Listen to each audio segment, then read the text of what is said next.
안녕하세요, 검은거인입니다. 반동 도플의 마지막 빌드업이 마무리되어 전체적으로 정리를 하는 차원에서 빌드 소개를 할까 합니다. 머릿말부터 말씀드리자면 굳이 이번 빌드업까지 따라 하실 필요는 없습니다.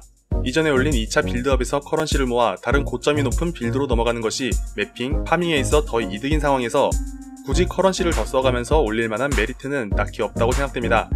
그럼에도 반동 도플 자체가 좋아 끝까지 가보고 싶으신 분들은 지금부터 안내해드리는 메커니즘을 정확히 이해하시면 이후 빌드업에 대해 막힘없이 올라가실 수 있을 거예요. 이번 가이드는 전체적인 메커니즘과 장비, 스킬 설명, 17티어 금고런 영상 순서로 진행될 예정입니다.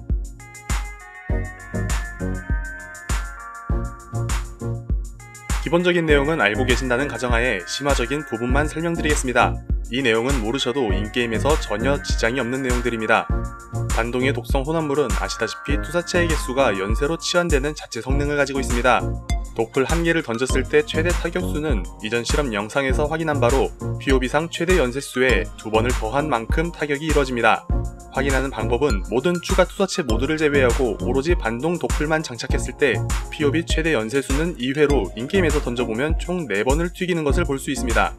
이 추가 2번은 연쇄 이전에 기본 도플의 투사체와 잼에 내장된 투사체가 지면 충돌 시 연쇄 옵션이 연쇄가 시작하기 전 선행되는 타격이기 때문이죠. 그렇기 때문에 POB에서 정확한 DPS 값을 얻고 싶으시다면 최종 합계 DPS 포함의 체크 후 반동 도플 오른쪽의 배율에 POB상 최대 연쇄수 플러스 이만큼의 수치를 입력하면 모든 도플이 하나의 대상에게 적중했을 때의 DPS를 알 수 있게 됩니다. 여기서 정밀도를 조금 더 올려보죠. 우리는 투사체 숙련으로 연쇄한 횟수 하나당 피해 증가를 챙기고 중형 스킬 군주얼의 마무리 작업으로 남은 연쇄 하나당 피해 증가를 챙기게 됩니다. 이를 보정해 전체 피해 증가량의 평균값은 설정 탭의 스킬의 연쇄 횟수에 POB상 최대 연쇄수의 절반 값을 입력하면 얻을 수 있습니다. 정확히 아셔야 할 것은 이렇게 해서 얻은 DPS 값은 오로지 1대1 상황에서 모든 연쇄가 하나의 대상에게 전부 적중했을 경우를 가정합니다. 도플은 지면 충돌 시 무작위 방향으로 연쇄를 하지만 기본적으로 반경 내 적이 있을 경우 적을 대상으로 하는 무작위 연쇄를 합니다. 이를 이용해 매핑에서도 정확한 조준을 할 필요가 없는 장점이 생기지만 1대1 상황을 가정해서 생각해보죠. 적의 주변 지면과 충돌에 피해를 입힌 뒤 다른 방향으로 연쇄를 할 때 연쇄를 하는 거리가 적을수록 중앙으로 탄착군이 형성되어 하나의 점에 모일 확률이 증가합니다. 반대로 연쇄 거리가 멀어질수록 탄착군이 벌어지면서 더 넓게 퍼지게 되죠. 이는 하나의 대상에게 모든 피해를 적중시키기 어려워진다는 것과 같은 내용입니다. 이러한 이유로 인해 패시브 노드 3시에 기교 사격을 사용하지 않는 것이죠. 정리하자면 연쇄 범위가 증가할수록 도플의 연쇄 간 거리가 증가해 탄착군 형성이 되지 않아 딜 집중이 어려워지는 단점이 있습니다. 그렇다고 기교 사격을 사용하는 것이 잘못되었다는 것은 아닙니다. 패시브 노드를 어떻게 사용하냐에 따라 투사체 숙련을 기교 사격에서밖에 챙길 수 없는 경우가 있을 때는 기교 사격을 사용한 뒤 연쇄당 피해 숙련을 사용하는 것이 무조건 이득이기 때문이죠.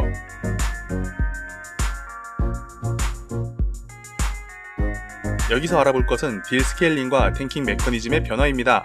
추가 투사체, 생명력 플라스크, 방어 오라 순서로 알아보죠. 우리는 스타터 단계에서 저렴하면서 효율이 좋은 광분의 밸브라는 목걸이를 사용했습니다. 단지 투사체 2개 추가만으로 높은 DPS를 챙길 수 있었던 목걸이로 그만큼 투사체 추가의 밸류가 높은 스킬입니다. 엔드게임에서는 이를 이용하기 위해 죽어가는 해를 사용합니다. 기본적으로 2개의 추가 투사체를 제공하는 물약으로 플라스크 효과 증가를 50% 올리면 3개의 추가 투사체로 적용이 됩니다. 시간의 파도 25%, 전직 소형 노드 20%, 철저한 보호론자의 5%로 자연스럽게 올라가는 효과를 통해 플라스크 하나로 3개의 추가 투사체를 챙길 수 있습니다. 하지만 이 플라스크의 최대 단점은 짧은 지속시간, 높은 충전 소모량입니다. 무한으로 유지하기 매우 어려운 스펙을 가지고 있기 때문에 이를 해결할 수 있다면 화염 저항과 평균 DPS 상승에 큰 도움이 될 거예요. 무한 유지를 할 수 있는 여러 방법이 있지만 이번 빌드에서 비교적 간단하게 맞출 수 있는 방법을 공식처럼 가지고 왔습니다. 우선 시간의 파도는 특수 플라스크 3충전이 필수로 레인저 시작 지점 부근의 모든 플라스크 관련 노드를 찍어줍니다. 드루이드 의식, 야전 의술, 자연요법, 회복요법, 철저한 보호론자를 해당 모양으로 찍고 민첩 소형 노드 4개의 플라스크 효과 지속시간을 늘려주는 타워와 약초상의 문신을 사용합니다. 다음으로 잔인한 속박 주얼입니다. 추가되는 옵션 중 플라스크 충전량 10% 증가 2개가 반드시 필요합니다. 마지막으로 죽어가는 해의 옵션이 가장 중요합니다. 지속시간 감폭은 40% 고정, 충전 소모량은 125에서 134% 사이의 값에 메모를 준비해주세요. 이렇게 세팅을 할 경우 플라스크 지속시간이 12초, 충전 소모량이 41로 3초마다 10.5를 충전하기 때문에 12초에 42를 충전해 무한 유지가 가능하게 됩니다. 이 외에 다른 방법도 조금씩 다르지만 이와 결이 비슷하게 세팅이 되기 때문에 이 수치를 그대로 따라 하시면 세팅이 가능할 거예요. 주의하실 점은 철저한 보호론자의 치명타시 플라스크 충전량을 제외한 계산이기 때문에 다른 방법으로 하실 때 반드시 치명타 명중에 체크를 해제한 뒤 세팅을 하시길 바랍니다. 다음은 생명력 플라스크입니다. 여러 노드를 통해 플라스크 지속시간을 최대한으로 챙겼기 때문에 생명력 플라스크의 지속시간은 대략 8초 이상을 가지게 됩니다. 이를 이용해 지속 피해에 대응할 수 있게 전직 노드를 자연의 은혜 대신 인류 의사를 사용합니다. 단 한 번의 사용으로 8초 동안 초당 2000 이상의 회복을 가질 수 있어 큰 지속 피해에는 대처할 수 있는 시간을 벌어주고 적당한 지속 피해에는 회복력으로 무시할 수 있는 탱킹을 가질 수 있게 됩니다. 그렇지만 아무리 지속시간이 길더라도 플라스크를 주기적으로 소모할 예정이기 때문에 적어도 2개의 생플라는 들고 다녀야 안정적으로 사용이 가능할 거예요. 2개의 생플라, 죽어가는 해의 고정으로 나머지 2개의 플라스크를 토파즈와 사파이어를 사용할 경우 이속이 너무 느려 매핑에 큰 문제가 생깁니다. 그렇기 때문에 저항을 비스무트로 해결하면서 수운을 사용한다면 부족한 저항과 이속을 해결할 수 있을 거예요. 처음으로 돌아가서 3색 플라스크를 사용하지 않는다면 굳이 자연의 은혜를 사용할 이유가 없고 인류 의사를 사용해 지속 피해에 대응을 할 수 있게 하는 것이 더 큰 이점을 갖습니다. 마지막으로 방어 오라입니다. 사용할 자리가 없는 비치 플라스크, 회피 증가를 점미어로 사용할 수 없는 부족한 자리, 방어 오라의 너프로 인해 기존에 사용했던 은총은 사용하지 않습니다. 대신 더 적은 점유로 근접에서 뛰어난 방어 성능을 가진 육체와 돌을 사용합니다. 육체와 돌의 모래태세는 근접한 적에게 받는 피해가 약 20% 감폭되는 성능을 가지고 있으며 이 범위는 캐릭터 기준 1.5m 내에서 최대치를, 거리가 증가할수록 효과가 떨어져 최대 사거리 밖에서는 감폭 효과를 받을 수 없는 스킬로 변경되었습니다. 효과 범위 증가 보조를 연결하더라도 1.5m 최대치는 변하지 않기 때문에 굳이 점유를 늘려가며 효과 범위를 늘릴 필요는 없으며 우리는 몸무리 한가운데서 싸워도 최대치의 감폭을 받기 때문에 안정적인 탱킹이 가능할 거예요. 근접해서 싸우면 무조건 맞을 수밖에 없지만 인류이사, 흡수, 피해 감폭으로 충분히 버틸만한 탱킹을 확보할 수 있고 이를 더 단단하게 해줄 판테온으로 루나리스와 그루스컬을 사용합니다. 루나리스는 주변적 하나당 받는 피해 감소, 그루스컬은 받은 피격 하나당 물피감을 제공합니다. 인파이터처럼 싸우는 스타일에 어울리는 생존 기제를 챙겨 안정적인 사냥이 가능합니다.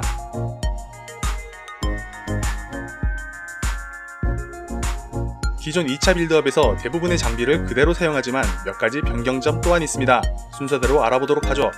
방패는 여명분쇄기를 사용합니다. 3색 플라스크를 쓸 때와는 다르게 최대 저항이 화염만 높기 때문에 물리피해 20% 컨버트는 고정해 추가로 냉기, 번개 수치도 높을수록 탱킹에 도움이 됩니다. 다만 무리해서 비싼 것을 살 만큼 체감되지는 않으니 기존에 사용하던 것이 있으면 그대로 사용해주세요. 투구는 이번 리그의 신규 베이스인 대악마 왕관을 사용합니다. 장착된 스킬잼 레벨을 올려주지만 보조잼의 레벨을 낮추는 옵션을 가지고 있으며 영향력이 부여된 장비를 사용할 예정이기 때문에 고정 옵션을 그대로 사용할 수 있습니다. 점미어는 귀를 찢는 혐오의 에센스로 스킬의 만화 점유 효율을 챙기고 나머지 2개는 번개 저항, 정확도를 사용합니다. 번개 저항은 적어도 2티어 이상을 사용해야 하며 정확도가 높을수록 정밀함으로 점유하는 생명력이 낮아져 생존에 도움이 됩니다. 접도어는 생명력, 대속자 옵션인 물리피해 냉기로 컨버트 1티어, 제작대 옵션을 사용합니다.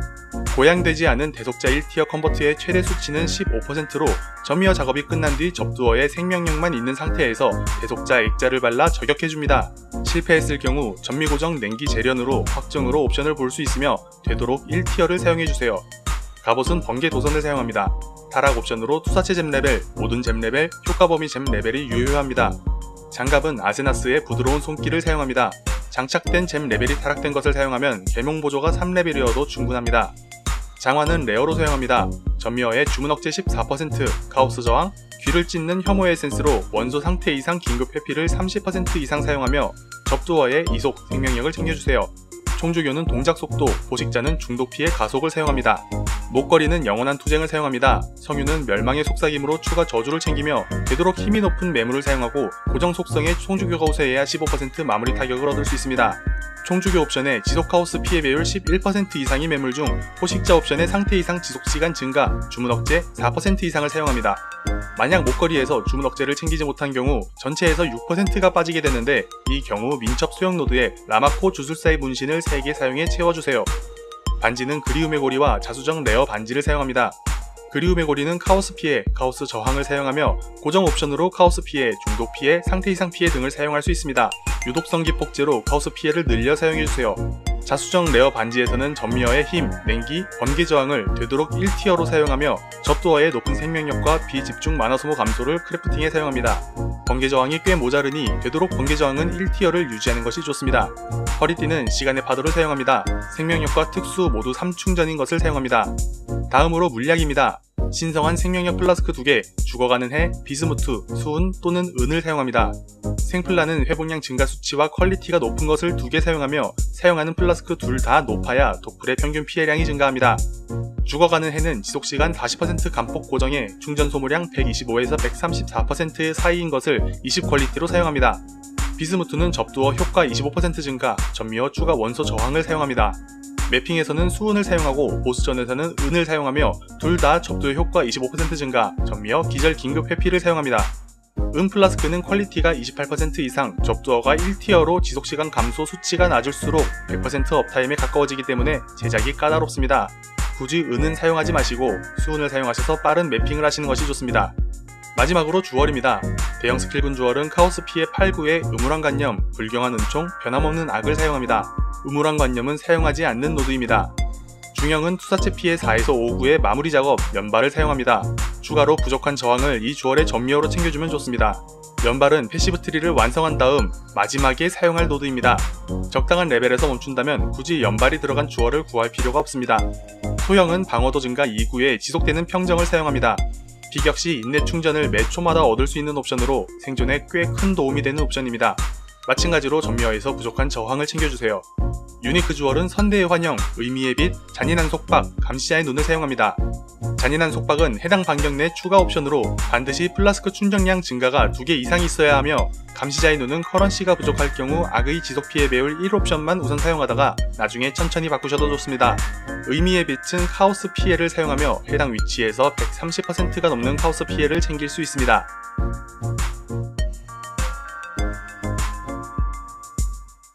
갑옷의 반동의 독성 혼합물에는 포악한 투사체, 벌어지는 상처, 공허 조작, 상위 다중 투사체를 각성잼으로 상위 사격 공세는 일반으로 사용합니다. 투구에서는 육체화 돌, 절망, 강철 비부, 자동화를 사용합니다. 모두 스킬잼으로 투구의 잼 레벨 플러스 2 효과를 얻을 수 있습니다. 장갑에서는 악의, 고통의 전령, 가속, 계몽보조를 사용합니다. 장갑의 타락 옵션으로 계몽보조가 4레벨로 적용되며 타락 옵션 없이 3레벨일 경우 만화가 부족할 수 있습니다. 만약 조금 더 안정적인 탱킹을 원할 경우 가속 대신 은총 또는 결의를 사용할 수 있습니다. 신발에서는 정밀함, 오만보조, 피해 경로, 독성 운반자를 사용합니다. 정밀함은 명중률이 100%가 되는 레벨까지만 올려 사용해주세요.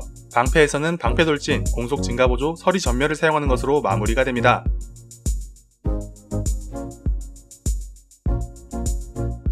이번 빌드업에서는 죽어가는 해의 무한 유지를 위해 사용해야 하는 노드가 강제되기 때문에 적어도 97 이상의 레벨을 요구합니다. 해당 노드는 반드시 동일한 모양으로 찍어주셔야 하며 추가로 소형 민첩 노드 4개의 타워와 약초상의 문신을 사용해야 합니다. 전체 노드는 POB를 통해 더욱 자세하게 확인하실 수 있으며 숙련에 대해서만 간단하게 설명하고 넘어가겠습니다.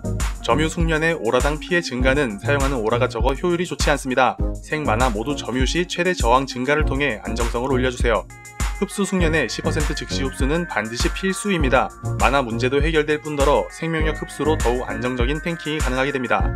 만화 숙련의 점유 효율 증가는 50% 점유 스킬을 사용하기 위한 필수 숙련입니다. 만약 레벨이 낮아 숙련을 사용할 수 없다면 가속 대신 원격 기폭 장치 소환을 사용할 수 있습니다.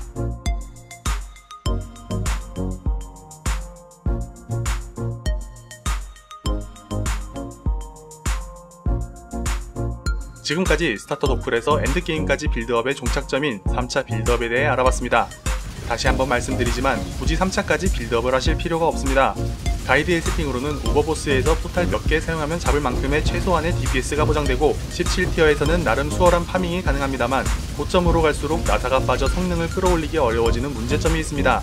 연쇄에 걸리는 시간 플러스 중독에 중첩이 쌓이는 시간의 대환장 콜라보로 아무리 딜 스케일링을 해도 매핑에서의 한계 속도가 존재하며 그렇다고 보스를 잘 잡는 빌드도 아니기 때문에 여러모로 한계가 명확합니다. 반지에서 선망의 에센스로 치속 피해 배율을 챙긴 뒤 부족한 힘 또는 저항을 투구에 점유효율 대신 사용하고 가속을 포기하고 노드를 정리한다면 조금 더 높은 고점으로 올라갈 수 있지만 반지를 제작하는 과정이 그리 만만치 않을 뿐더러 커런시를 그렇게까지 들여서 빌드업을 해도 큰 체감을 얻기 어려울 것이라 판단했습니다. 최대한 기존에 있던 장비를 활용할 수 있는 방법으로 빌드업을 진행했으니 약간의 변경으로 더 높은 고점으로 올라갈 수 있는 여지는 있는 빌드입니다. 시청해주셔서 감사합니다. 검은거인이었습니다.